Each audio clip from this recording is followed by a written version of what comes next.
கர்த்தர் சித்தத்தின்படி கர்த்தரை தேடுகிற தெய்வ பிள்ளைகளே, நான் உங்களுக்கு சொல்ற ஒரு காரியம், நீங்க கர்த்தரை தேடினா தெய்வம் கண்டிப்பா உங்களை ஆசீர்வதிப்பார். ஹல்லேலூயா. தெய்வம் கண்டிப்பா உங்களை நடத்துவார். தெய்வம் கண்டிப்பா உங்களை உயர்த்துவார். ஆமென் ஆமென். நமக்கு பிரச்சனையும் போராட்டத்தை கொடுக்குறது பிசாசு தான். ஓகே, நீங்க வந்து வியாதியா வறுமையா தரித்திரம் எல்லாம் கொடுக்குறது பிசாசு. அந்த பிசாசை நீங்க முறியடிக்க வேண்டும். ஆனா துரத்த தெய்வம் துதிக்கணும். ஆமென் ஹல்லேலூயா. நீங்க தெய்வத்தை துதிக்கிற தெய்வம் கண்டிப்பா ஆசீர்வதிப்பார். ஆமென். ஒன்றும் இல்லாம ஆரம்பிச்ச பிசினஸ் இன்னைக்கு 25,000 ஏக்கர். ஆமென்.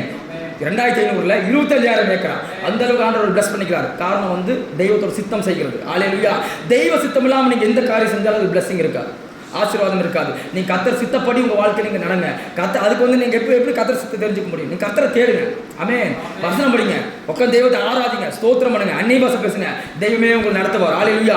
உங்களுக்கு இருக்கிற பரிசுத்த ஆவியை உங்களை போதிப்பார். ஆமென் ஆமென் ஆமென். அவர் உங்களுக்கு ஆலோசனை சொல்லுவார். உங்களுக்குள்ள அவர் இருக்காரு. எங்கேயும் நீங்க போய் தேட வேண்டாம். எங்க நான் போய் என்ன பண்றது, எப்படி பண்றது, ஏதோ அந்த பாஸ்டர் இந்த பாஸ்டர் அங்க போய் எங்க தீர்க்கதரிசனம் கேட்க வேண்டாம். நீங்க உட்கார்ந்து வசனம் படிச்சு நீ தெய்வத்தை தேட தேட தேட தெய்வம் உங்களை ஞானத்தால் நிரப்புவார். ஆமென். உங்களுக்கு இருக்கிற பரிசுத்த ஆவி உங்களுக்காக புத்தி சொல்லுவார். ஆமென்.